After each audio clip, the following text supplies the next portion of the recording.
Let's go back to 2001. The world was kinda paranoid. The dot-com bubble had just burst. Y2K had everyone terrified that computers would end civilization. People were scared of the future. But in the middle of that fear, two French guys did the unthinkable. Guy Manuel and Thomas Bangalter were already the kings of the underground. Their debut, Homework, was raw, dirty, and abrasive.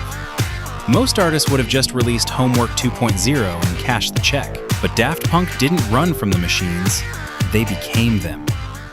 Legend says that on September 9th, 1999, their sampler exploded in a Paris studio, killing the humans and bringing them back as robots.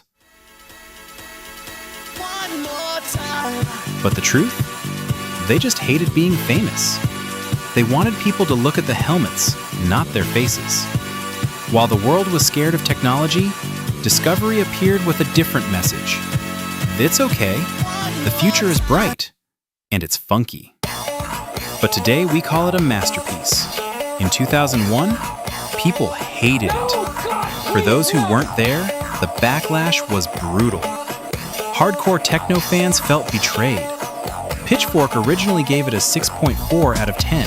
Can you believe that? Wow. Critics said they had dug up a trash can full of cheesy 70s records. But they missed the point. The album was titled Discovery because it was about discovering music through the eyes of a child. It wasn't retro, it was pure, unfiltered nostalgia. Or, if you switch the letters around, it literally spells very disco. Musically, they were playing 4D chess. Look at the track Face to Face. It uses 70 different samples. Snippets of folk songs, electric guitars, drum breaks, cut into milliseconds and reassembled. It wasn't just DJing, it was surgical. Perfection. But here is the real secret. The Daft Punk sound didn't come from a $1 million studio console. It came from a cheap, $100 compressor called the Alesis 3630. Audiophiles called it garbage. It was famous for being noisy and aggressive. But Daft Punk abused that garbage. They used it to pump the sound so hard that the kick drum literally sucked the air out of the track. They turned a technical flaw into a stylistic revolution. And then, there was the auto-tune. Critics hated the robotic voices on One More Time. But again, they didn't get it.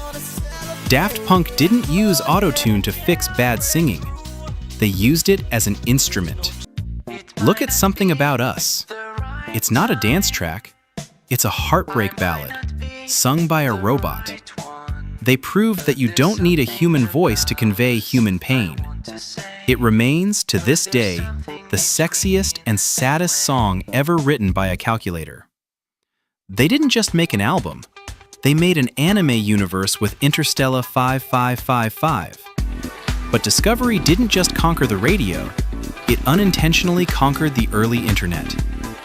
Does anyone remember Daft Hands?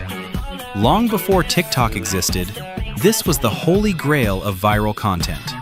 Just a pair of hands, writing lyrics on fingers.